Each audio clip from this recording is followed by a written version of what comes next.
Hello everyone, I am Rishabh Singh and I welcome you all on study IQ pieces platform.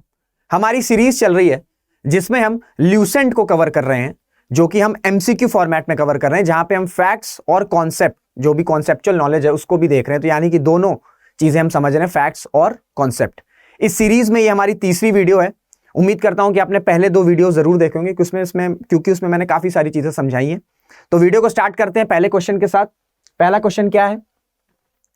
The number of members included in the constitution of drafting committee was, संविधान सभा में drafting committee में कितने members थे? क्या वो 7 थे, 9 थे, 11 थे या आपके 13 थे? तो इसका सीधा आंसर है 7।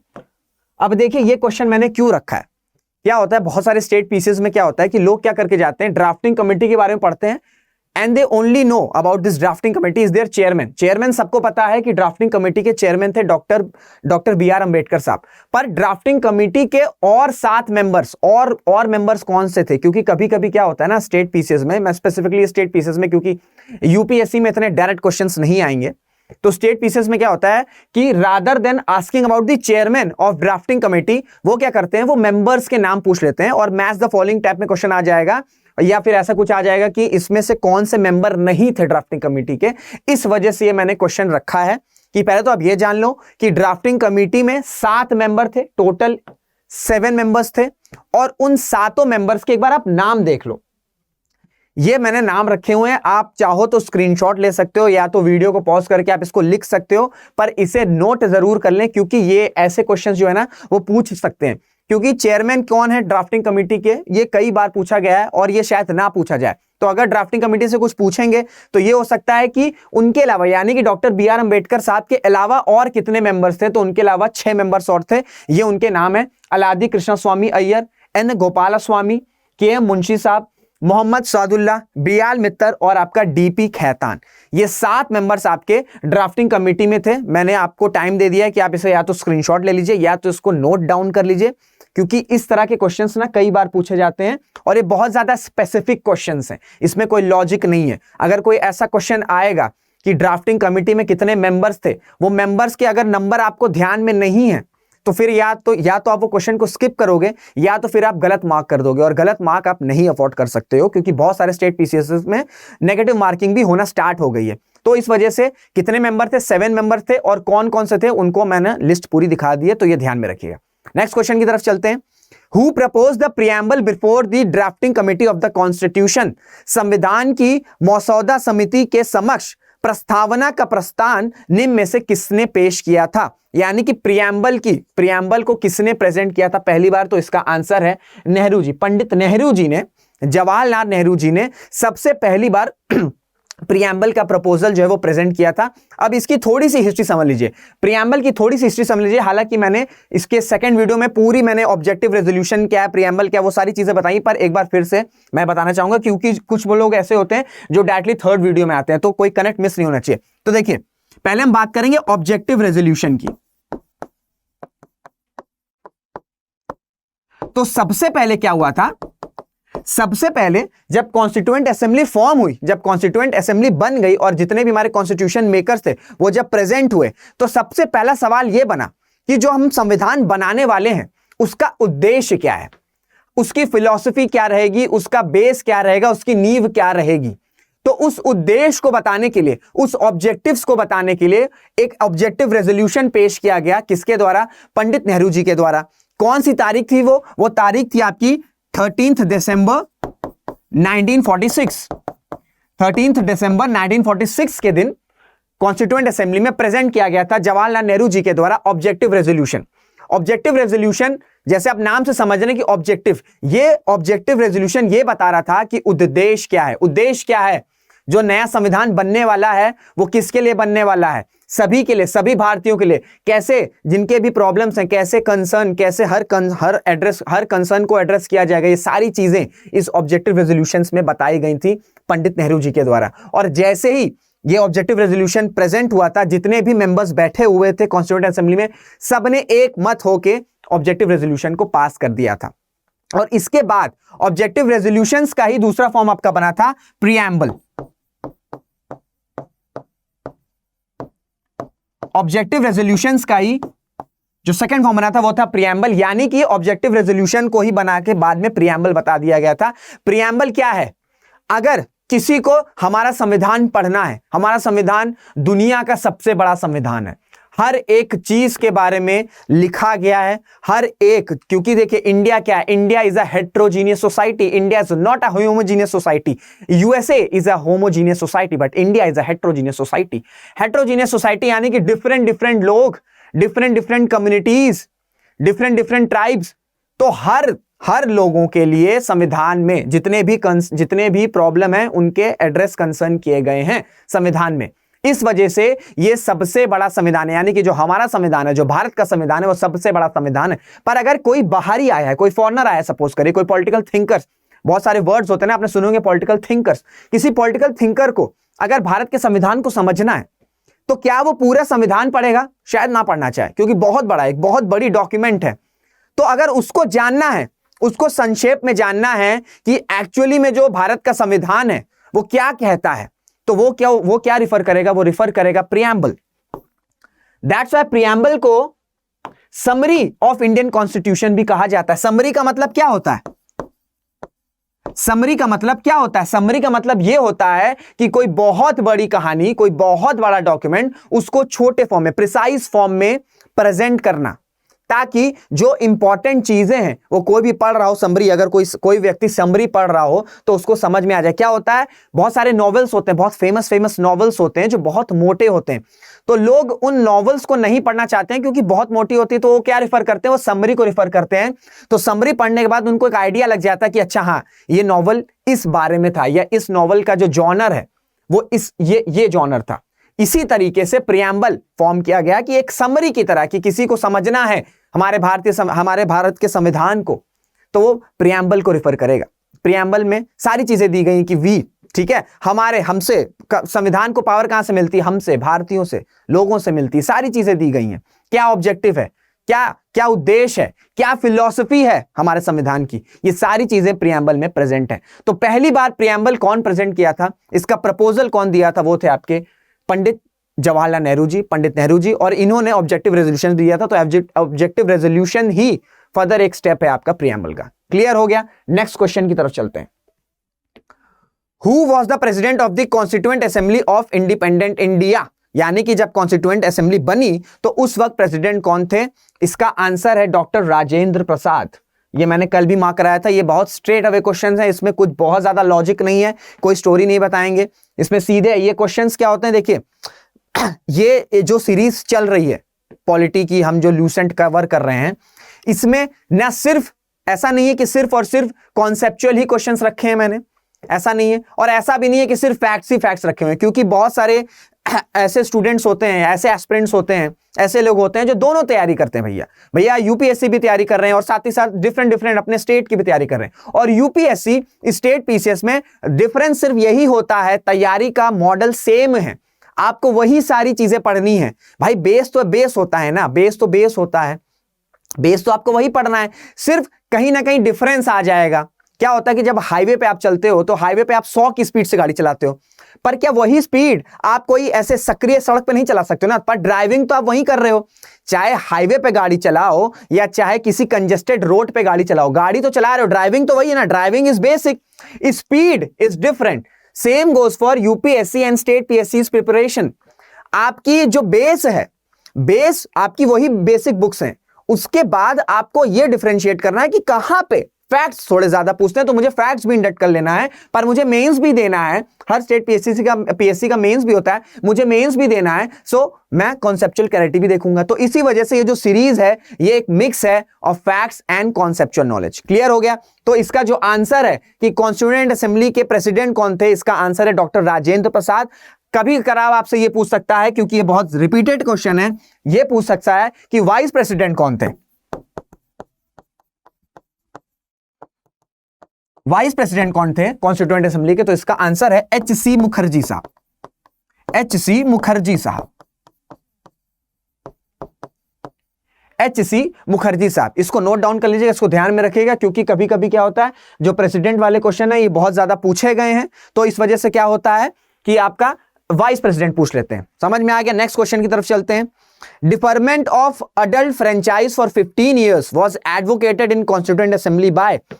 संविधान सभा में वयस्क मत अधिकार को 15 वर्ष के लिए स्थगित करने की वकालत किसके द्वारा की गई थी? तो भाई इसका आंसर है मौलाना आजाद साहब। अब देखो समझो क्या है, कॉन्स्टिट्यूएंट असेंबली में लोग बैठे, कॉन्स्टिट्यूएंट मेकर्स जो हमारा संविधान बनाने वाले थे, और बात आई राइट टू वोट, मत की, वोट देने की बात आई, वोट देने की बात आई।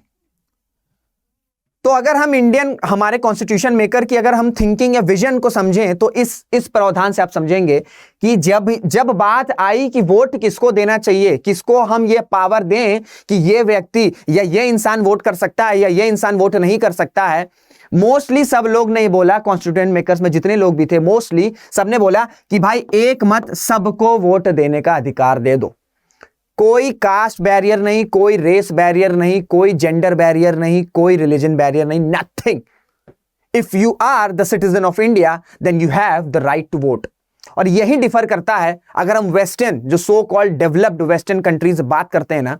अगर मैं फ्रांस की बात करूं तो फ्रांस में फ्रेंच रेवोल्यूशन आपने सुना होगा ना, फ्रेंच रेवोल्यूशन, अगर वर्ल्ड हिस्ट्री पढ़े होगे तो आपको फ्रेंच रेवोल्यूशन के बारे में पता होगा। फ्रेंच रेवोल्यूशन की स्टार्ट हुई थी 1789 में, 1779 में इसकी शुरुआत हुई थी। और ये रेवोल्यूशन में महिलाओं ने बढ़ चढ़ के सपोर्ट किया था। इस रेवोल्यूशन को बढ़ चढ़ के फ्रांस की महिलाओं ने बढ़ चढ़ के इस रेवोल्यूशन को, इस क्रांति को सपोर्ट किया था, क्योंकि उनको लगा था कि इस रेवोल्यूशन के बाद उनकी जो स्थिति है, उनकी जो कंडीशन है वो इंप्रूव कर जाएगी और उन्हें भी वोट देने की पावर या वोट देने का राइट मिल जाएगा। पर फ्रांस की अगर हम बात करें तो अराउंड 1940s में जाके, अराउंड 1940, तो मैं सिर्फ फ्रांस की बात नहीं कर रहा हूं, बहुत सारे यूरोप की बात मैं कर रहा हूं। मैं बहुत सारे यूरोप में ऐसे देश थे जहां पे यूरोप में महिलाओं को वोट देने का राइट अराउंड 1940s और 1940 से लेकर 1940 अराउंड 45 के राउंड मिला। वहीं अगर हम इंडिया की बात करें, जैसे ही आजादी मिली और जब कॉन्स्टिट्यूएंट मेकर्स बैठे तो उन्होंने एक मत में बोला कि भाई भारत में हर एक व्यक्ति को वोट करने का अधिकार दो। कंडीशन सिर्फ यह है कि उस व्यक्ति की सिर्फ उम्र जो है वो 21 साल के ऊपर होनी चाहिए। पहले जब ये प्रावधान बना था राइट टू वोट की, सबको वोट देने का अधिकार है, उसमें कंडीशन तब 21 ईयर्स की थी।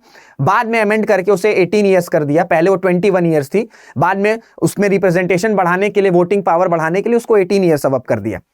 तो यहां पे आप डिफर देखते हैं कि वेस्टर्न और इंडिया के जो हमारे कॉन्स्टिट्यूशन मेकर्स थे वो कितने ज्यादा विजनरी थे, उनका विजन कितना बड़ा था, कितना सुप्रीम था कि राइट टू वोट जैसी ये बात आई सब ने एक मत बोल दिया कि भैया सबको वोट देना है, कोई कंडीशन नहीं, कोई बैरियर नहीं है। क्योंकि डेमोक्रेसी कैसे जीवित रहेगी जब हर एक आदमी जो कंडीशन है कि 18 साल से ऊपर है वो व्यक्ति, वो वोट कर सकता है, वो अपना नेता चुन सकता है। जब तक आप अपनी मर्जी से नेता, अपने लीडर नहीं चुन सकते, वो डेमोक्रेसी नहीं होती है। क्लियर हो गया। पर इसमें कॉन्स्टिट्यूएंट असेंबली में कुछ ऐसे लोग थे जिन्होंने बोला कि तुरंत राइट टू वोट नहीं देना चाहिए, क्योंकि अभी आजादी मिली है, शिक्षा का लेवल बहुत कम है, गरीबी है, तो ऐसे में इलेक्शंस कहां करवाओगे आप, ऐसे में कहां इलेक्शंस करवाओगे। तो इस वजह से 10-15 साल जो भी है, अभी राइट टू वोट हम नहीं देते, 15 साल के बाद हम वोट दे देंगे। पर जवाहरलाल नेहरू जी और डॉक्टर BR अम्बेडकर साहब, इन दोनों ने बहुत ज्यादा रिग्रेसली बोला कि नहीं, सबको वोट का हक देना है। जैसे ही आजादी मिली है 1952 में इलेक्शंस हुए थे और वोट सबको देना है जिनकी उम्र 21 साल से ऊपर होगी। पर अगर ऐसा स्टेटमेंट आ जाए कि कॉन्स्टिट्यूएंट असेंबली में कौन ऐसे कॉन्स्टिट्यूशन मेकर थे जिन्होंने बोला था कि डिफर कर दिया जाए, 15 साल के बाद राइट दिया जाए, वोट का अधिकार दिया जाए, तो वो थे मौलाना आजाद। ऐसा कुछ नहीं था कि ये वोट के फेवर में नहीं थे। कंडीशन ये थी कि उस वक्त देश आजाद हुआ था, गरीबी बहुत ज्यादा थी, शिक्षा बहुत कम थी, कहां से इलेक्शंस करवाते। पर वोट का राइट सबको दे दिया गया कि जिसकी उम्र भी 21 साल से ऊपर है उसको वोट करने का अधिकार रहेगा। क्लियर हो गया। नेक्स्ट क्वेश्चन की तरफ चलते हैं। संविधान सभा के जो सदस्य हैं वो भाई कहां से आए थे? मैं बार बार बोलता हूं कि कॉन्स्टिट्यूएंट असेंबली फॉर्म हुई, कॉन्स्टिट्यूएंट असेंबली में लोग आए, कॉन्स्टिट्यूशन मेकर्स आए, बैठे, चर्चा हुई, डिबेट हुई, बहुत सारी डिस्कशंस हुए, उसके बाद हमारा संविधान पास हुआ, हमारा संविधान बना। पर एक्चुअली वो मेंबर्स कहां से आए, कौन बैठाया था उनको? क्या वो इलेक्ट हुए थे अपने प्रोविंशियल असेंबलीज से? क्या लोगों ने डायरेक्ट चुना था? क्या सरकार के द्वारा नॉमिनेट किए गए थे?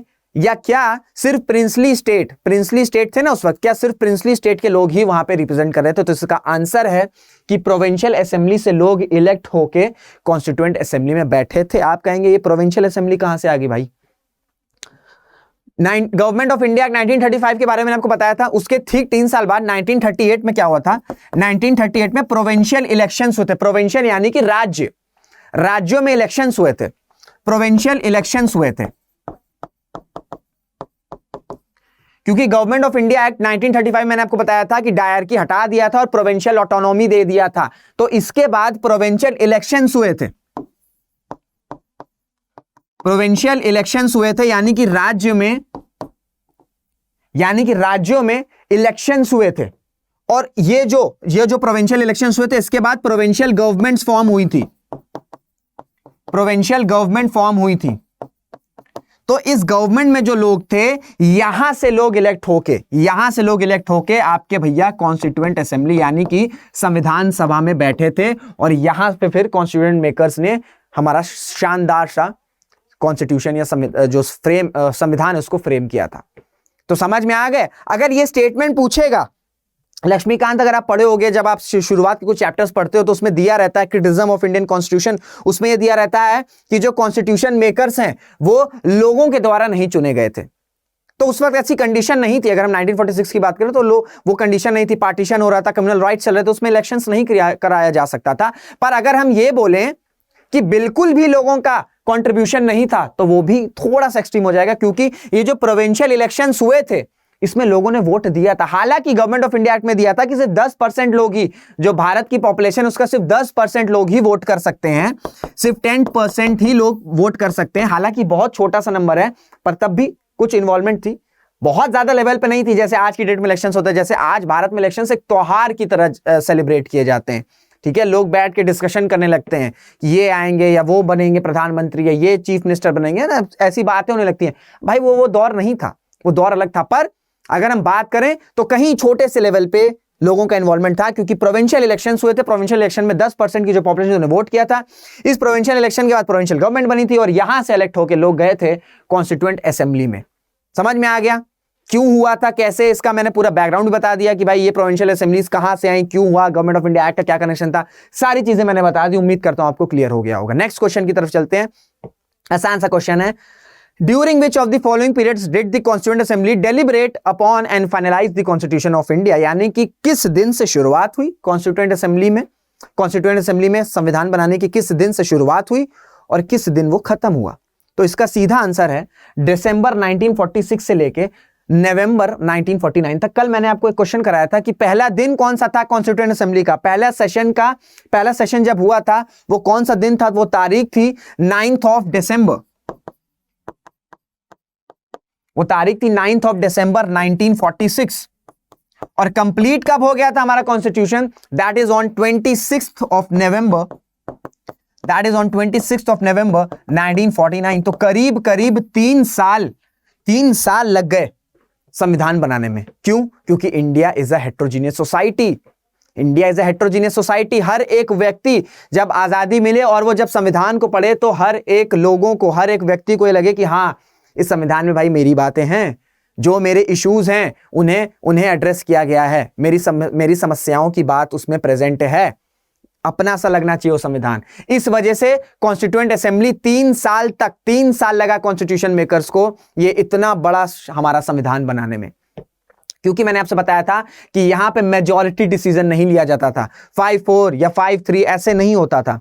जब तक हर एक व्यक्ति जो वहां पे प्रेजेंट है वो मान नहीं जाएगा और एक मत पे नहीं आ जाएंगे, तब तक वो जो प्रोविजन था उसको इंडेक्ट नहीं किया जाता था हमारे संविधान में। तो इस ईयर से आप अंदाजा लगा सकते हो, दिस टाइम ड्यूरेशन से आप प्रेडिक्ट कर सकते हो कि कितना ज्यादा चर्चा की गई थी, हर एक पहलू पे बात करी गई थी। और ये जो ड्यूरेशन आप इसे मेंस के आंसर में भी कोट कर सकते हो, क्योंकि अंडरस्टैंडिंग तो है, आप बता दो कि बहुत अच्छा डिबेट हुआ, ये सब हुआ, पर अगर आप ये जिस तरह की डेट मेंशन कर दोगे ना कि इस डेट से ये जो टाइम ड्यूरेशन है ये रिफ्लेक्ट करता है कि जो कॉन्स्टिट्यूएंट असेंबली में जो लोग बैठे थे वो हर एक चीज पर चर्चा किए थे, हर एक छोटी से छोटी चीज, हर एक बड़ी से बड़ी चीज। क्लियर हो गया? कॉन्सेप्ट बता दिया, पर इसको भी ध्यान रखना, ये डेट्स काफी ज्यादा कंफ्यूजिंग हो जाती है और स्टेट पीसीएस में कभी कदार ये ऐसे डायरेक्ट स्टेट क्वेश्चन पूछते हैं। मैंने कई बार अपनी सीरीज में बोला है कि इन डेट्स को जरूर से जरूर ध्यान में रखिएगा। ये भी एक बहुत डायरेक्ट स्टेट क्वेश्चन है, नहीं आता होगा तो आप गलत कर दोगे। और अगर आता होगा तो एकदम सीधा स्ट्रेट आंसर है, मारोगे, नहीं आ रहा होगा तो या तो गलत करोगे या तो इसको छोड़ दोगे। और मैं आपको एक सजेशन दूंगा कि अगर आप किसी भी स्टेट का एग्जाम दे रहे हो, अगर आपके स्टेट में वो नेगेटिव मार्किंग है, तो ऐसे स्टेट क्वेश्चंस या तो आप पढ़े हो, well and good, and if you don't know the answer please skip the answer, gas पे मत करना। कभी कभी वो एक नंबर आधा नंबर ना बड़ा खलता है और बाद में लगता है अरे यार ये क्यों ही मार दिया मैंने, नहीं मारना चाहिए था। क्योंकि जब हम आंसर मिलाएंगे और लगेगा अरे यार 0.5 या आधा एक नंबर से रुक गया, नहीं मारते तो शायद सिलेक्शन हो जाता। तो इस ना मैं हमेशा ही कहता हूं कि डोंट गैस मत करिए, गैस मत करिए। जब हाँ ये रहे कि दो ऑप्शंस आपको क्लियर है तो आप उसमें वो आप स्मार्ट गैस कर सकते हो, बट वाइल्ड गैस मत, please don't make wild gas, smart gas कर सकते हैं आप। वो कैसे होगा वो सीरीज में आपको बताता रहता हूं मैं, हमारी वीडियोस में ऐसे कुछ क्वेश्चंस आ जाते हैं सीरीज में, तो मैं आपको एलिमिनेशन टेक्निक्स भी बताता रहता हूं। चलिए क्वेश्चन पे आते हैं कि इनिशियली कॉन्स्टिट्यूएंट असेंबली में कितने लोग थे, तो वो इसका आंसर है 300। देखिए जब कॉन्स्टिट्यूएंट असेंबली फॉर्म हुई थी तो 389 मेंबर्स थे। मैंने आपको बताया था कि कैबिनेट मिशन प्लान 1946 में आया था, उसके बेसिस पे आपका कॉन्स्टिट्यूएंट असेंबली फॉर्म हुई थी। तो इनिशियली उस वक्त 389 मेंबर्स थे, पर स्टार्टिंग की अगर बात करें 1946 में, तब जो इंडियन नेशनल कांग्रेस है वो बिल्कुल भी सपोर्ट, आईएनसी बिल्कुल भी सपोर्ट पे नहीं थी पार्टीशन हो, पर मुस्लिम लीग का स्टांस बिल्कुल क्लियर था कि भाई हमें अलग देश चाहिए, हमें अलग देश चाहिए, हमें अलग देश चाहिए, पाकिस्तान दो, पाकिस्तान दो, पाकिस्तान दो। और इस वजह से एंड में मानना पड़ा, इंडियन नेशनल कांग्रेस को मानना पड़ा। और उसके बाद जो स्ट्रेंथ आई, जब कॉन्स्टिट्यूएंट असेंबली का सेशन स्टार्ट हुआ, जब कॉन्स्टिट्यूएंट असेंबली का पहला सेशन स्टार्ट हुआ तो मुस्लिम लीग के रिप्रेजेंटेटिव्स नहीं थे। इस वजह से इनिशियली द मेंबर्स वाज 389, जिसमें आपके प्रिंसली स्टेट्स के लोग भी थे और ब्रिटिश प्रोविंसेस के लोग भी थे। बाद में जब कॉन्स्टिट्यूएंट असेंबली फॉर्म हुई और पहला सेशन बना, जब पहला सेशन प्रेजेंट हुआ 9 दिसंबर 1946 को, तब एक्चुअल मेंबर थे आपके 300 या 299, किसी में ऑप्शन में आपका 299 भी रहता है। तो ये दोनों ऑप्शन सही, क्लियर हो गया। पहले 389 थे, पर जब ये हो गया कि भाई ये बंटवारा होगा, ये दुखद चीज होगी, तो उसके बाद जो मुस्लिम लीग के लोग थे उन्होंने अपना अलग कॉन्स्टिट्यूएंट असेंबली बना ली, पाकिस्तान की कॉन्स्टिट्यूएंट असेंबली बनाई, उन्होंने अपना फ्रेम किया। जो भी जैसे भी फ्रेम किया वो कंडीशन आप देख ही रहे हो कि अभी पाकिस्तान की क्या स्थिति है, खाने को तरस रहा है और बहुत इकोनॉमिक डेप्थ है। हालांकि तो जब कॉन्स्टिट्यूएंट असेंबली का पहला सेशन हुआ तब उसमें आईएनसी और सभी इंडियंस थे, और तब वो जो नंबर था वो 299 था, इसको ध्यान में रखिएगा। नेक्स्ट क्वेश्चन की तरफ चलते हैं। राष्ट्रपति सरकार का सबसे बेसिक प्रिंसिपल क्या है? The presidential government operates on the principle. कौन से प्रिंसिपल पे प्रेसिडेंशियल गवर्नमेंट आपकी वर्क करती है या ऑपरेट करती है? क्या वो division of power between centre and state? क्या वो सेंट्रलाइजेशन ऑफ पावर, मतलब पावर का एकजुट हो गया एक जगह? सेंट्रलाइजेशन का मतलब क्या होता है? सेंट्रलाइजेशन मतलब एक जगह, डिसेंट्रलाइजेशन मतलब आप नीचे की तरफ जा रहे हो, ऊपर से नीचे आ रहे हो, इधर से क्या है एक तरफ, ऊपर है सारी पावर। बैलेंस ऑफ पावर या सेपरेशन ऑफ पावर, यानी कि अधिकारों का विभाजन। तो आंसर, अगर हम प्रेसिडेंशियल फॉर्म ऑफ गवर्नमेंट की बात करें तो इसका आंसर है it works on the principle और operation of separation of powers. दो तरह की गवर्नमेंट होती है, समझिएगा। एक होती है आपकी प्रेसिडेंशियल फॉर्म ऑफ गवर्नमेंट, एक होती है आपकी प्रेसिडेंशियल फॉर्म ऑफ गवर्नमेंट। ये जो है ये आपका यूएस में है, प्रेसिडेंशियल फॉर्म ऑफ गवर्नमेंट, ये आपका यूएस में है। दूसरी होती है parliamentary form of government. The next is parliamentary form of government, जो हमारे इंडिया में क्या है? इंडिया में पार्लियामेंट्री फॉर्म ऑफ गवर्नमेंट है। तो प्रेसिडेंशियल फॉर्म ऑफ गवर्नमेंट जो होता है वो ऑपरेट करता है सेपरेशन ऑफ पावर पर, यानी कि एग्जीक्यूटिव और लेजिस्लेटिव, इनकी पावर पूरी तरीके से सेपरेबल होती है। इनको भैया अपना काम करना रहता है एग्जीक्यूटिव्स को, और लेजिस्लेचर का अपना काम रहता है। यह होता है प्रेसिडेंशियल फॉर्म ऑफ गवर्नमेंट में। वहीं अगर हम आपका पार्लियामेंट्री फॉर्म ऑफ गवर्नमेंट की बात करें तो यहां पे क्या वर्क करता है? यहां पे कोऑपरेशन होता है। कोऑपरेशन समझ रहे हैं ना? कोऑपरेट मतलब साथ में मिलकर काम करना होता है, तो प्रिंसिपल ऑफ कोऑपरेशन पे काम करता है। ये सारी चीजें अगर आपको लगे तो आप नोट डाउन कर सकते हैं। अगर हम पार्लियामेंट्री फॉर्म ऑफ गवर्नमेंट की बात करें तो it works on principle of cooperation, it works on principle of cooperation between executive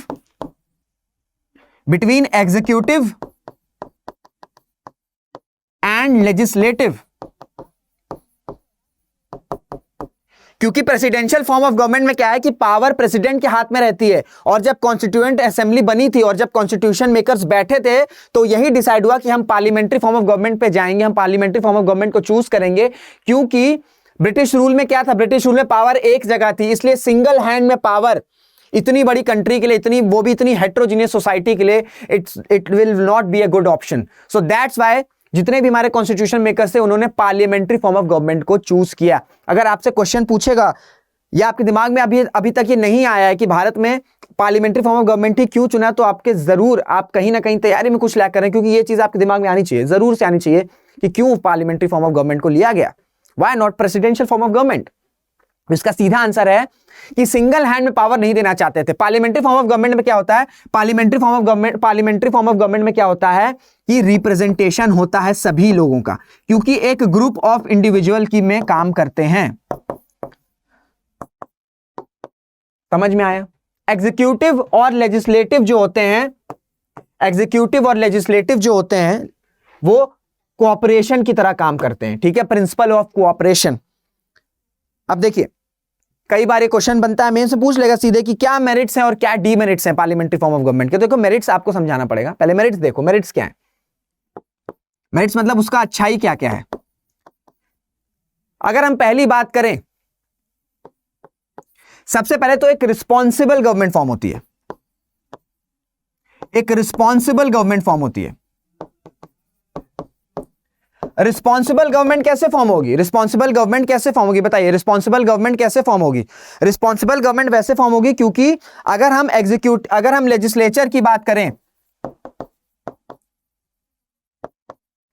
legislature का कंट्रोल होता है एग्जीक्यूटिव पे। अब आप पूछेंगे ये जो टर्म ले रहे हो भैया आप, लेजिस्लेचर एग्जीक्यूटिव, ये तो बताओ ये क्या है, बता देते हैं। देखिए लेजिस्लेचर क्या होता है, एग्जाम्पल के तौर पे मैं बता रहा हूं आपको। हमारे जो प्रधानमंत्री इस वक्त नरेंद्र मोदी जी, जब वो पार्लियामेंट में कोई बिल पेश करते हैं, तो वो अपनी लेजिस्लेटिव एक्शन कर रहे हैं, परफॉर्म कर रहे हैं। और जब वो बिल कानून बन जाता है, यानी कि जब प्रेसिडेंट से एसेंट मिल जाता है और वो बिल जो है वो कानून बन जाता है, और उस कानून को इंप्लीमेंट करने के लिए जब वो किसी कैबिनेट कमेटी या कैबिनेट मीटिंग को हेड करते हैं, तो वो अपना एग्जीक्यूटिव एक्शन प्ले कर रहे हैं। यानी कि जहां पे कानून अभी प्रेजेंट हुआ है, जहां पे कानून बन रहा है, जो बिल है वो जब कानून बन रहा है, उस स्टेचर को कहते हैं या उस स्टेज को कहते हैं लेजिस्लेचर, यानी कि पार्लियामेंट में कानून बन रहा है, तो वो हो गया आपका लेजिस्लेचर। और जब कानून बन जाता है और इंप्लीमेंट करने की बात आती है, इनैक्ट करने की बात आती है, इंप्लीमेंट करने की बात आती है, तो वो काम करते हैं executive, group of individuals. Executive वो सरकार के लोग इंप्लीमेंट करते हैं। ये कंफ्यूजन बहुत ज्यादा रहता है कि लेजिस्लेचर क्या है, एग्जीक्यूटिव क्या है। मैंने बड़े ही सरल भाषा में समझाने की कोशिश करी, उम्मीद करता हूं आपको समझ में आ गया होगा। तो जो पहला मैंने मेरिट बताया वो है रिस्पॉन्सिबल गवर्नमेंट। रिस्पॉन्सिबल गवर्नमेंट कैसे होगी, क्योंकि लेजिस्लेचर का कंट्रोल रहता है एग्जीक्यूटिव पर।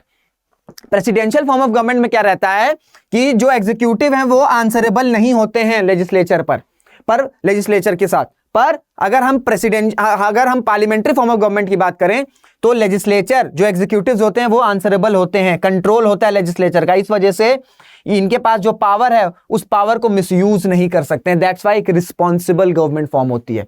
पहला मेरिट ये है। दूसरा मेरिट, दूसरा फायदा, वाइड रिप्रेजेंटेशन, यानी कि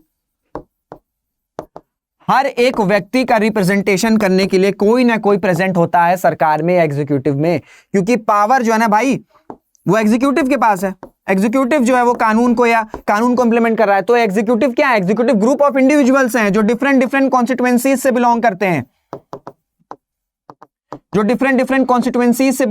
हैं, और हर एक व्यक्ति का रिप्रेजेंटेशन जो है वो आपका पार्लियामेंट्री फॉर्म ऑफ गवर्नमेंट में हो जाता है। तीसरा जो आपका मेरिट है वो क्या है, वो है जो पावर होती है वो किसी सिंगल हैंड में नहीं रहती है। यानी कि किसी एक आदमी के पास पावर नहीं रहेगी, ग्रुप ऑफ इंडिविजुअल होते हैं, और वो जो ग्रुप होते हैं वो आंसरेबल होते हैं, अकाउंटेबल होते हैं लेजिस्लेचर पे। तो इन सारे कारणों के वजह से पार्लियामेंट्री फॉर्म ऑफ गवर्नमेंट को ऑप्ट किया गया था। और सबसे जो चौथा है, एक और है जो चौथा, वो मैंने क्या बताया आपको, जो चौथा मेरिट है वो ये है कि हार्मोनी होती है। Harmony between legislature and executive. ये जो मैं बोल रहा हूं इसको लिख लीजिएगा, बहुत ज्यादा इंपॉर्टेंट है। अगर आपको समझ में आ गया तो भी, समझा तो रहा हूं मैं, पर समझने के साथ साथ एक अपना भी आप खुद से एक रफ नोट बना लीजिएगा, तो कभी अगर आपको एग्जाम में रिवाइज करना हो एग्जाम से पहले, तो ये सारी चीजें क्लियर हो जाएंगी। कैसे हार्मोनिक तरह काम करता है? क्योंकि parliamentary form of government works on the principle of cooperation between legislature and executive. तो लेजिस्लेचर और एग्जीक्यूटिव साथ में कोऑपरेट होकर काम करते हैं। वहीं प्रेसिडेंशियल फॉर्म ऑफ गवर्नमेंट में क्या होता है कि प्रेसिडेंशियल फॉर्म ऑफ गवर्नमेंट में जो आपके एग्जीक्यूटिव और जो लेजिस्लेचर है उनका पावर बिल्कुल डिफरेंट होता है और वो आंसरेबल या अकाउंटेबल नहीं होते हैं, और पावर जो है वो एक प्रेसिडेंट के हाथ में रहता है। तो ये कुछ फायदे थे। अब जहां फायदे हैं वहां नुकसान भी होता है। हर चीज अच्छी नहीं होती, हर चीज खराब नहीं होती है। यही लाइफ में, लाइफ हर समय हर दिन अच्छा नहीं रहेगा, हर समय हर दिन खराब नहीं रहेगा। किसी दिन आपको बहुत अच्छा लगेगा, किसी दिन आपको लगेगा यार मैं क्यों हूं, क्या कर रहा हूं, काहे आया हूं, किस लिए कर रहा हूं, किसके लिए कर रहा हूं। पर किसी दिन आपको बहुत अच्छा लगेगा, बहुत हाई रहेंगे, हाई ऑन मोटिवेशन रहेंगे। हाई मतलब हाई ऑन मोटिवेशन बहुत हाई रहेंगे कि हाँ यार बहुत अच्छा चल रहा है, मैं तो ये कर सकता हूं और मैं वो कर सकता हूं, तो अप्स एंड डाउन तो लगे रहते हैं। इसी तरीके से कोई भी चीज है तो वो हर चीज अच्छी नहीं रहती है और हर चीज खराब नहीं रहती है। तो दोनों पहलू देखा करो। बीइंग अ यूपीएससी एस्पिरेंट आपको दोनों पहलू देखने हैं। कभी भी जब आर्टिकल आप पढ़ते हो ना, न्यूज़पेपर जब पढ़ते हो ना, कभी भी एक पक्ष का आर्टिकल मत पढ़ा करो, दोनों साइड का पढ़ा करो, न्यूज को एनालिसिस किया करो और अपनी फिर थिंकिंग बनाया करो। एक पक्ष का किसी का भी सुन के कुछ भी अपना निर्णय या अपना डिसीजन ना बना लिया करिए। तो पार्लियामेंट्री फॉर्म ऑफ गवर्नमेंट के कुछ डीमेरिट्स भी हैं, पर देखिए मेरिट ज्यादा है, इस वजह से ही पार्लियामेंट्री फॉर्म को ऑप्ट किया गया था। पर अगर मेंस का आंसर आएगा तो आप पहले इंट्रोडक्शन लिख दोगे, पार्लियामेंट्री फॉर्म गवर्नमेंट क्या होता है, उसके मेरिट्स लिख दोगे, उसके डीमेरिट्स लिख दोगे और कंक्लूजन लिख दोगे, पूरा आंसर कंप्लीट हो गया। कंप्लीट आंसर, आपको कंप्लीट आंसर देना है ना। तो डीमेरिट में देखिए सबसे पहली बात क्या होती है कि ना, जो गवर्नमेंट होती है, जो सरकार होती है ना, वो कंटिन्यू नहीं होती है। जैसे अटल बिहारी वाजपेयी का एक फेमस उन्होंने लाइन बोली है कि सरकारें आएंगी सरकारें जाएंगी पर यह देश रहना चाहिए, इस देश का लोकतंत्र रहना चाहिए। क्यों है? क्योंकि वो नो कॉन्फिडेंस, जो उनके खिलाफ नो कॉन्फिडेंस मोशन पेश हुआ था और वो हार गए तो उनकी सरकार गिर गई थी। तो ये होता है कि कंटिन्यूटी नहीं रहती सरकारों में। अगर मेजॉरिटी चली गई, अगर जो आपके एग्जीक्यूटिव है, जो काउंसिल ऑफ मिनिस्टर्स हैं, जो काउंसिल ऑफ मिनिस्टर्स हैं, अगर वो मेजॉरिटी प्रूव नहीं कर पा रहे हैं लेजिस्लेचर या पार्लियामेंट में, तो फिर सीएमओ यानी कि जो काउंसिल ऑफ मिनिस्टर्स को रिजाइन करना पड़ेगा और एंड में आपके प्राइम मिनिस्टर भी रिजाइन करते हैं। तो सरकारें जो होती है वो कंटिन्यू रहती है। हालांकि अभी तो ब्रूट मेजॉरिटी है, अभी तो इंडिया में ब्रूट मेजॉरिटी चल रही है, पर एक दौर था, कोलिशन का दौर था, कोलिशन एरा था। तो क्या गठबंधन, कोलिशन का हिंदी गठबंधन की सरकार थी, तो कभी गिर जाती थी, कभी कुछ कहीं से और पार्टी आई, कुछ और पार्टी चली गई, तो कंटिन्यूटी नहीं रहती थी। हालांकि अभी तो ब्रूट मेजॉरिटी, तो अभी वो बात नहीं कर सकते हैं। पर हाँ, एक ऐसा दौर था भारत में जब गठबंधन का एरा था, तो बहुत सारी सरकारें गिर जाती थी, फिर नई फॉर्म हो रही है, तो कंटिन्यूटी नहीं रहती थी। तो सरकार में कंटिन्यूटी रहती है, फिर जो पॉलिसीज इंप्लीमेंट करती है उसकी कंटिन्यूटी भी नहीं रहती है। कैसे? अब भाई कोई सरकार है सेंटर में, 10 साल से चल रही है, 10 साल से पावर में है, उसने कुछ अपनी पॉलिसीज अपने हिसाब से लाई होंगी। अब 10 साल 15 साल 20 साल बाद कोई और सरकार आई, अब वो अपने हिसाब से नई पॉलिसीज लाइक इंप्लीमेंट कर रही है।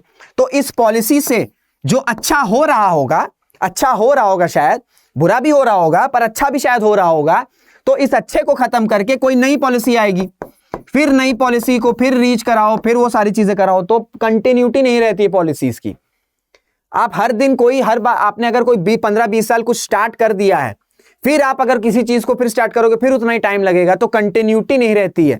तो ये इंपॉर्टेंट दो आपके डीमेरिट्स रहते हैं। और एक और डीमेरिट्स है कि अगर क्या हो गया कि ब्रूट मेजॉरिटी आ गई, अगर ब्रूट मेजॉरिटी आ गई जहां पे लेजिस्लेचर का कंट्रोल जो है वो एग्जीक्यूटिव के ऊपर उतना नहीं हो पा रहा है, तो जो पावर होती है वो कहीं ना कहीं सिंगल हैंड या सिंगल ग्रुप ऑफ इंडिविजुअल्स के पास आ जाती है जब बहुत ज्यादा ब्रूट मेजॉरिटी आती है।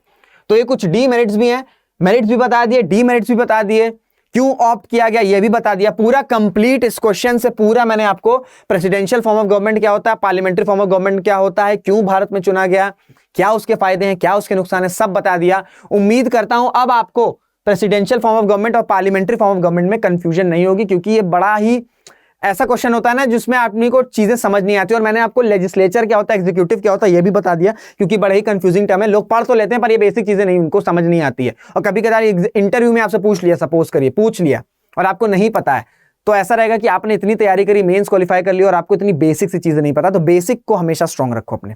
नेक्स्ट क्वेश्चन, भाई इन देशों में से अनरिटन कॉन्स्टिट्यूशन किसका है? तो इसका आंसर है यूके। कोई बहुत ज्यादा इसमें वो नहीं। हाँ, यूके ब्रिटिश है, ब्रिटिशर्स के जो संविधान है, जो यूके पार्लियामेंट उसका जो संविधान है वो अनरिटन है। एक और यहां से क्वेश्चन बनता है, इसको मैंने इंडक्ट किया गया ताकि आपको बता दूं कि what is the difference between written constitution and unwritten constitution. Simple यही होता है। देखिए, अनरिटन कॉन्स्टिट्यूशन क्या होता है कि इसमें कोई सेट ऑफ डॉक्यूमेंट्स नहीं रहते हैं, इसमें ना कोई सेट ऑफ डॉक्यूमेंट्स नहीं रहते हैं, स्कैटर्ड रहता है। स्कैटर्ड, जैसे जैसे समय आ रहा है, जैसे जैसे समय की नीड हो रही है, वैसे वैसे कानून बनते चले जा रहे हैं, तो कोई एक सेट ऑफ डॉक्यूमेंट्स नहीं है। वहीं रिटन डॉक्यूमेंट क्या होता है, रिटन कॉन्स्टिट्यूशन क्या होता है, it's a kind of set of documents, it's a set of documents, it's a set of documents, यानी कि एक प्रॉपर डॉक्यूमेंट है। उस डॉक्यूमेंट में शुरुआत होती है, ये पार्ट है, जैसे हम इंडियन कॉन्स्टिट्यूशन में पार्ट 1 है, पार्ट 2 है, पार्ट 1 है, पार्ट 2 है, पार्ट 3 है, पार्ट 4, इस तरह के सारे एक पूरा स्ट्रक्चर्ड है जहां पे आपको सारी चीजें मिलती चली जाएंगी। कहीं अमेंडमेंट भी हो रहा है तो वो उस पार्ट में ऐड करते चले जा रहे हैं। ठीक है, ये सारी, जैसे पार्ट 4 हो गया तो पार्ट 4 है, डीपीएसपी हो गया, फिर आपका फंडामेंटल ड्यूटीज हो गया, ये सारी चीजें ऐड होती चली जा रही है, सब कुछ ऐड होता चला जा रहा है। तो ये एक सेट ऑफ डॉक्यूमेंट्स है। रिटन कॉन्स्टिट्यूशन क्या होता है, एक सेट ऑफ डॉक्यूमेंट होता है, और अनरिटन कॉन्स्टिट्यूशन क्या होता है, वो आपका सेट ऑफ डॉक्यूमेंट में नहीं होता है। जैसे जैसे समय होता है, जब नीड होती है किसी भी लॉ की, कानून की, तो वो इंडक्ट होता चला जाता है, बस यही डिफरेंस है। तो यूके में आपका अनरिटन कॉन्स्टिट्यूशन है। तो नेक्स्ट क्वेश्चन की तरफ चलते हैं। नेक्स्ट क्वेश्चन क्या कह रहा है, नेक्स्ट क्वेश्चन ये कह रहा है कि the unitary system of government possess which of the following advantages, यानी कि सरकार की एक आत्मा प्रणाली में निम्नलिखित में से किसके फायदे हैं। अगर यूनिटरी गवर्नमेंट है तो उसके किसके फायदे होंगे, तो उसका आंसर है आपका स्ट्रॉन्ग स्टेट। यानी कि अगर एक यूनिटरी गवर्नमेंट है, यानी कि सिंगल गवर्नमेंट है, तो उससे क्या प्रतीत होगा, उससे यह प्रतीत होगा कि जो स्टेट है वो स्ट्रांग है। इस वजह से जो इंडिया का फेडरेशन है, या जो इंडियन फेडरलिज्म है, आपने एक टर्म सुना होगा कि इंडियन फेडरलिज्म को क्वासी फेडरलिज्म या पार्शियल फेडरलिज्म बोला जाता है। क्वासी फेडरलिज्म या फिर आपका पार्शियल फेडरलिज्म। और ये मैं नहीं बोलता हूं, यही मैं नहीं कह रहा हूं, ये जो पॉलिटिकल थिंकर्स हैं, वेरियस पॉलिटिकल थिंकर्स हैं, उन्होंने इंडिया का जो फेडरल है, या जो हमारा फेडरलिज्म है, या जो हमारा फेडरल सिस्टम है, उसको क्वासी फेडरल बोला है। उसको कहा है कि ये ट्रू फेडरल नहीं है, क्योंकि यहां पर कुछ मामलों में इस सेंट्रल गवर्नमेंट के पास ज्यादा पावर है as compare to state government. तो इस वजह से यूनिटरी फॉर्म ऑफ, हालांकि हमारा यूनिटरी सिस्टम नहीं है, पर जो फेडरल सिस्टम है वो हमारा ऐसा है कि एक स्ट्रॉन्ग सेंटर है, स्टेट, और स्टेट के पास भी पावर है, सेंटर के पास भी पावर है, पर सेंटर के पास कुछ मामलों में ज्यादा पावर है एज कंपेयर टू आपका स्टेट गवर्नमेंट के हिसाब से, स्टेट गवर्नमेंट के कंपेयर में। इस वजह से भारत के फेडरलिज्म को क्वासी फेडरलिज्म या पार्शियल फेडरलिज्म कहा जाता है। तो उसको ध्यान रखिएगा, और यह भी ध्यान रखिएगा कि अगर यूनिटरी सिस्टम गवर्नमेंट है तो वो एक स्ट्रॉन्ग स्टेट को दिखाती है कि उसका फायदा यह है कि एक स्ट्रॉन्ग स्टेट रहेगा। नेक्स्ट क्वेश्चन है, नेक्स्ट क्वेश्चन ये कहता है कि विच of the following countries enjoys a federal form of government, यानी कि निम्नलिखित में से किस देश की सरकार का संघीय रूप शामिल है। तो अगर हम फेडरल की बात करें, आपसे क्वेश्चन पूछ रहा है फेडरलिज्म पे, तो आपको आंख बंद करके आंसर करना है यूएसए, क्योंकि यूएसए को ट्रू फेडरलिज्म कहा जाता है। यूएसए को क्या कहा जाता है, true federalism. USA is your true federalism, USA is true federalism, क्योंकि यहां पे क्या है, यहां पे भैया सिस्टम ये है कि जो पावर है, जो पावर ऑफ सेपरेशन है, या जो आपका डिवीजन ऑफ पावर है, वो पूरी तरीके से एक ट्रू फेडरेशन के हिसाब से है। इस वजह से जो मैंने बताया था ना प्रीवियस क्वेश्चन में कि इंडिया को क्वासी फेडरलिज्म या पार्शियल फेडरलिज्म बोला जाता है, वो किसके कंपेयर में, देखिए आपको, अगर आप पढ़ने में अच्छे नहीं हैं, सपोज करिए आप बहुत अच्छे हैं, मैं ये नहीं कह रहा हूं आप अच्छे नहीं हैं, एग्जाम्पल के तौर पे समझा रहा हूं कि अगर आप अच्छे नहीं हैं तो कंपेयर किया जाता है ना कि यार देखो वो कितना अच्छा है पढ़ने में और तुम उतने अच्छे नहीं हो, तो वो आइडियल है। तो फेडरलिज्म के मामले में अगर हम फेडरेशन की बात कर रहे हैं, फेडरलिज्म सिस्टम की बात कर रहे हैं, तो अगर उसका कोई आइडियल देश है तो वो है भैया आपका यूएसए। इसलिए यूएसए को ट्रू फेडरलिज्म कहा जाता है या ट्रू फेडरल कंट्री बोला जाता है। अगर ये स्टेटमेंट भी आएगा तो उसको ध्यान रखिएगा कि USA is true federal country, और उसके कंपेयर में, यूएसए के कंपेयर में इंडिया को क्वासी फेडरल या पार्शियल फेडरलिज्म बोला गया है। क्लियर हो गया? नेक्स्ट क्वेश्चन की तरफ चलते हैं। ये सारे क्वेश्चंस बहुत इजी क्वेश्चंस हैं और आ भी सकते नहीं भी आ सकते, पर मेरा उद्देश्य इन सारे क्वेश्चंस को ऐड करने का यह है कि आपको फेडरलिज्म वाला कंसेप्ट बता दूं कि इंडिया क्यों क्वासी फेडरल है, क्यों कंपैरिजन में, किसके कंपैरिजन में, यूएसए की, क्योंकि USA is a true federal country. Clear हो गया? नेक्स्ट क्वेश्चन, जो भैया ब्रिटिश क्राउन है वो किसका उदाहरण है? The English crown is an example of, इसका आंसर है आपका नॉमिनल एग्जीक्यूटिव। नॉमिनल यानी कि आपका नाम मात्र कार्यकारी, यानी कि पोस्ट तो है, he is the crown, English crown है, पर जो काम है, रियल पावर है, वो ब्रिटिश क्राउन या इंग्लिश क्राउन के हाथों में नहीं है।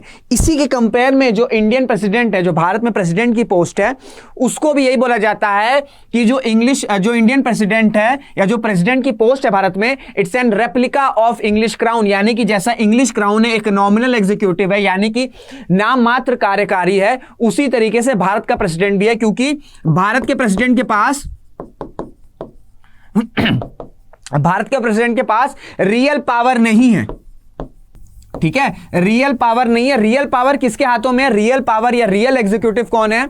Real executive is the prime minister of India, and that's why it is coated that the post of president in India is a replica of English crown. That is an example. इसको clear हो गया कि English crown किसका example है? English crown आपका example है nominal executive का। ऐसा क्यों कहा जा रहा है? क्योंकि जो पावर है, जो असली पावर है, वो आपका इंग्लिश क्राउन के पास नहीं। कहने को तो क्राउन मतलब क्या होता है ना, क्राउन सबसे बड़ा, क्राउन मतलब ताज, वो कहने को सबसे बड़ा चीज है या सबसे बड़ा पोस्ट है, पर रियल पावर लाइज नहीं करती है in the hands of English crown, and same goes for president post in India. Constitutional head बोला गया है कि प्रेसिडेंट है, पर रियल पावर किसके हाथ में है? रियल पावर जो कानून बना रहा है, जो कानून इंप्लीमेंट कर रहा है, वो किसके हाथों में है? The real power lies in the hands of prime minister. That's why president को भी इंडिया में कई बोला जाता है कि ये नॉमिनल एग्जीक्यूटिव है। रियल एग्जीक्यूटिव कौन होता है? Real executive is the prime minister of India. Clear हो गया? Next question, the declaration that democracy is a government of the people, by the people, for the people, यानी कि निम्नलिखित में से किसके द्वारा उदाहरण दिया गया था कि लोकतंत्र सरकार जनता की, जनता के द्वारा और जनता के लिए होती है? तो ये फेमस कोट दिया था अब्राहम लिंकन ने, द ग्रेट अब्राहम लिंकन ने ये कोट दिया था। ये आप कोट कर सकते हो। देखिए, ये जो कोट्स होते हैं ना, ये आप एसे में बहुत अच्छे से यूज कर सकते हो। You can utilise these quotes in the essay paper, because you have to write at least 700 to 1000 words of essay. So it's very important to use quotes.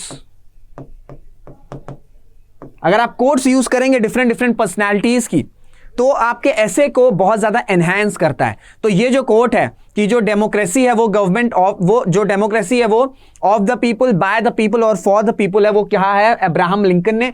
Abraham Lincoln आपके यूएस के प्रेसिडेंट थे, USA के president थे in the dark ages of the civil war. Civil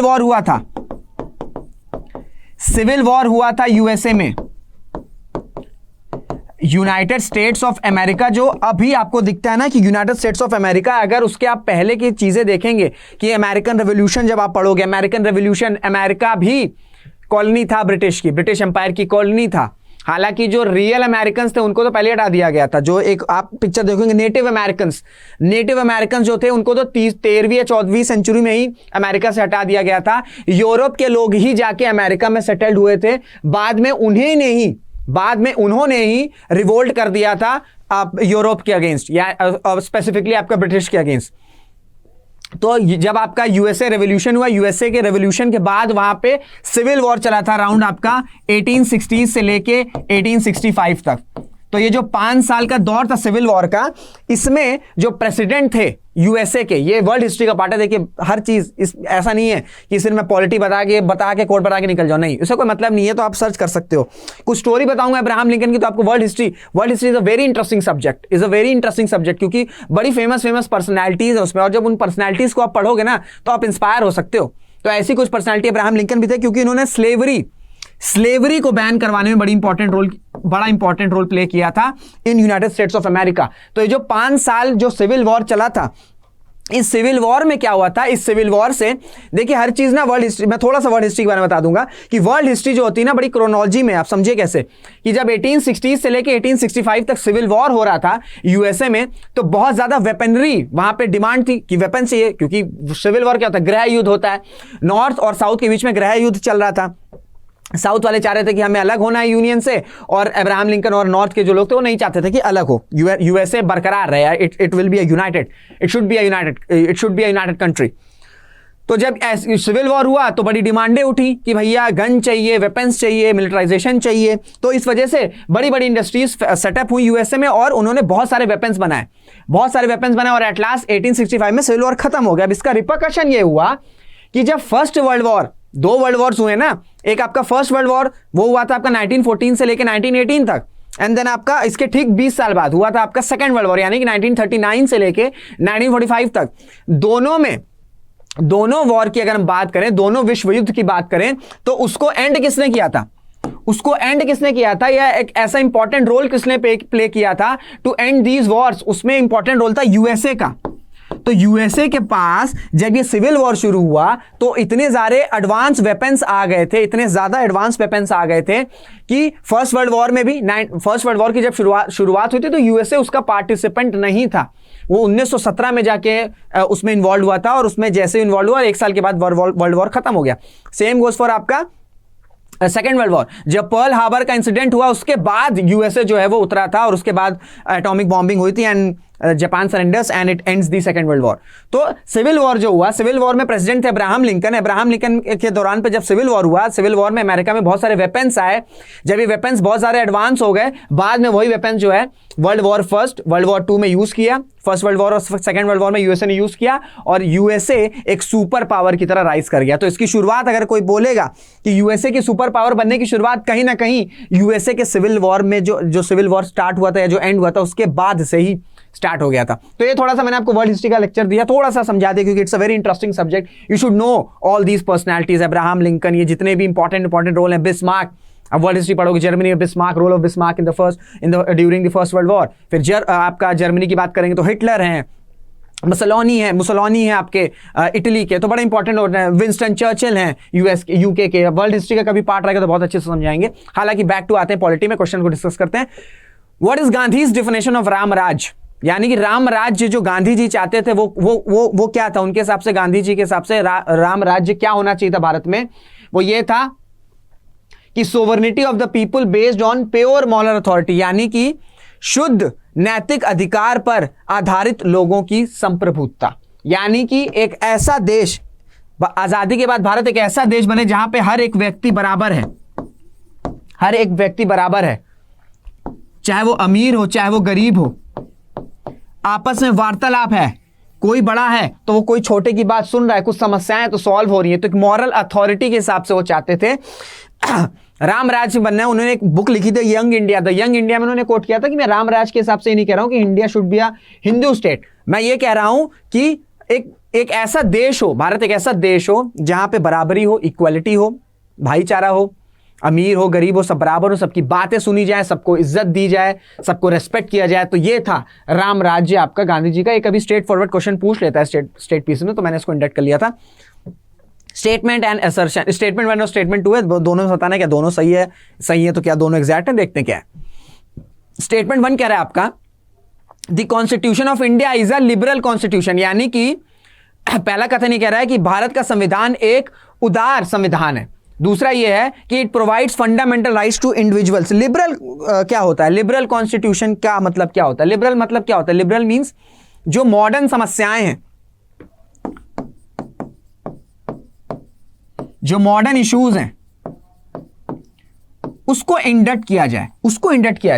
तो वो induct कैसे आएगा? Modern issues क्या है? लिबरल कॉन्स्टिट्यूशन क्या होता है? जब आपको आपकी लिबर्टी, आपको फ्री लिबर्टी हो, आपका फ्री स्पीच हो, आप एक्सप्रेस कर सकें फ्रीली, इससे क्या होगा?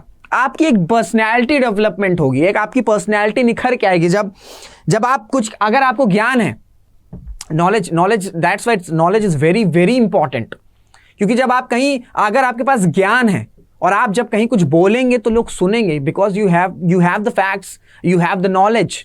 सो इट्स वेरी इंपॉर्टेंट, अगर आपके पास नॉलेज है और उस नॉलेज को अगर आप एक्सप्रेस नहीं कर पा रहे हो, ठीक है, आप फ्रीली बता नहीं पा रहे हो यार कि ये समस्याएं हैं, ये समस्याएं ऐसी सॉल्व होंगी, जब तक आप बोल नहीं सकते हो, रेक्टिफाई नहीं कर पाओगे कि ये समस्याएं हैं, तो ये चीजें नहीं हो पाएंगी। आप ना पर्सनैलिटी खुद की डेवलप एनहांस कर पाओगे, ना डेवलप कर पाओगे, ना दूसरे किसी पर्सन की कर पाओगे।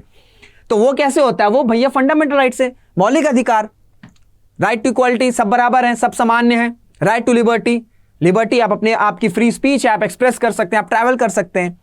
तो लिबरल कॉन्स्टिट्यूशन है भारत का संविधान लिबरल कॉन्स्टिट्यूशन है। वो लिबरल कैसे है? क्योंकि मौलिक अधिकार दिया हुआ है। मौलिक अधिकार क्या है? मौलिक अधिकार में सब बराबर हैं, आपके पास राइट टू लिबर्टी है, right to freedom of speech है, राइट टू एक्सप्रेशन है, राइट टू बिलीफ है, ये सारी चीजें हैं ना। So it's a trait of modern liberal constitutionalism. अब ये दोनों क्या है? दोनों लिंक है और दोनों सही है और दोनों एक दूसरे को एक्सप्लेन कर रहे हैं, दोनों एक दूसरे को एक्सप्लेन कर रहे हैं ना। कॉन्स्टिट्यूशन लिबरल है, भारत का कॉन्स्टिट्यूशन लिबरल है। क्यों लिबरल है? क्योंकि फंडामेंटल राइट इंडक्ट हैं, fundamental right are inducted in the part 3 of the Indian constitution, so they both are aligned, so the first statement is true, यानी कि both the statements are individually true and statement 2 is the correct explanation of statement 1, both the statements are individually true, यानी कि दोनों statement अलग अलग तौर पर सही हैं, पर they both aligned in the same way, that's why statement 2 is the correct explanation of statement 1। Clear हो गया?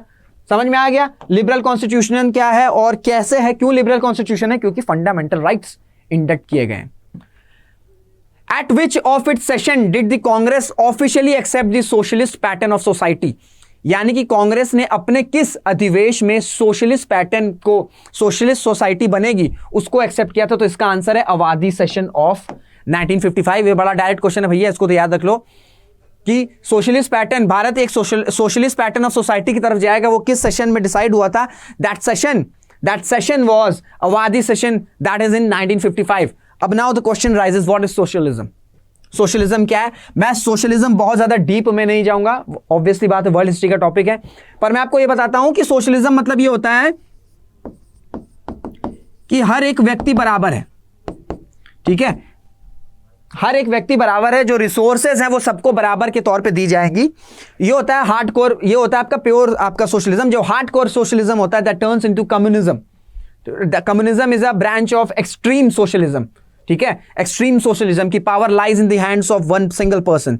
कभी कभी देखते होंगे आप, अगर आप वर्ल्ड हिस्ट्री की बात करोगे तो हिटलर की बात करें या रशियन रेवोल्यूशन की बात करें, स्टालिन की बात करें, हिटलर की बात करें, मुसोलिनी की बात करें, these are dictators, these are dictators because they are hardcore followers of communism. So इसका एक्सट्रीम एक वर्जन होता है कम्युनिज्म, और that is a different branch, वो हम कभी और देखेंगे समझेंगे। पर भारत का जो सोशलिज्म है ये डिफरेंट है, ये वेस्टर्न या जो उस वक्त जो सोशलिज्म चल रहा था उससे डिफर करता है। India follows a democratic socialism, India follows a democratic socialism. What is democratic socialism? Democratic socialism मतलब यह है कि भाई ऐसा नहीं है कि हम जो प्राइवेट इंडिविजुअल्स को ग्रो करने या प्राइवेट इंडिविजुअल्स को कुछ भी काम करने से रोकें, ऐसा नहीं है। प्राइवेट इंडिविजुअल्स अपनी कंपनी, अपनी फैक्ट्री सेटअप करना कर सकते हैं, पर साथ ही साथ सरकार जो स्टेट है उसका काम यह है कि वो पॉवर्टी को हटाए, यानी कि गरीबी को कम करे, लोगों को शिक्षा दे, लोगों को अच्छा हेल्थ केयर प्रोवाइड करे।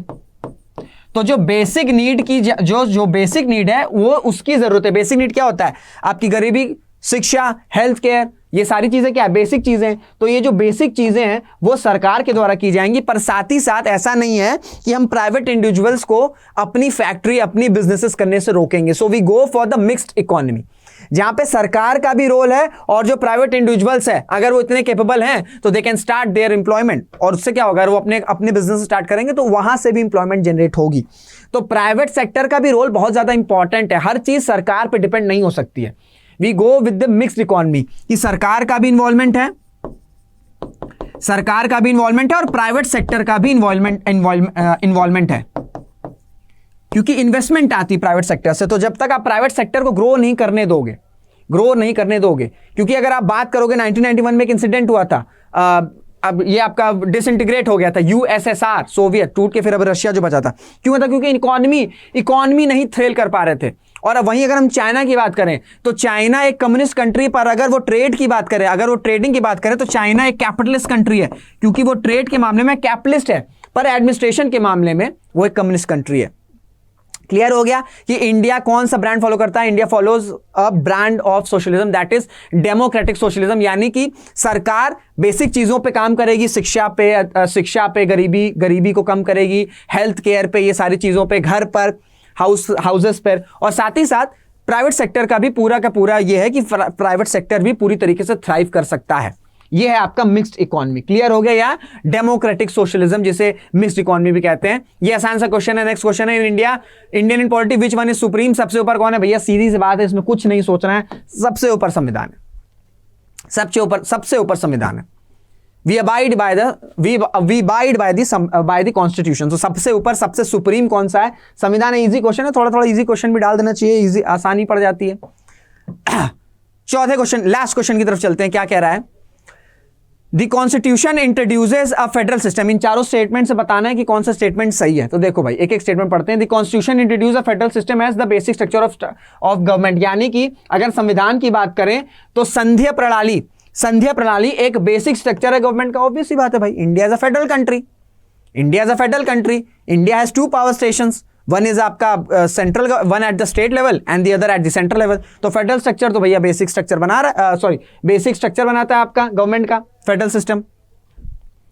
फिर क्या है? There is a strong admixture of unitary base, यानी कि एकमात्र पूर्वग्रह का एक मजबूत मिश्रण है। ऑब्वियस सी बात है, क्योंकि अगर मैंने जो आपको समझाया कि हमारा जो फेडरलिज्म है वो क्या है, यहां पे ये है कि एक स्ट्रॉन्ग सेंटर है, स्टेट के पास भी पावर है, पर कुछ मामलों में सेंट्रल गवर्नमेंट के पास ज्यादा पावर है अगर हम कंपेयर करें स्टेट गवर्नमेंट से। तो एक स्ट्रॉन्ग मिक्सचर है।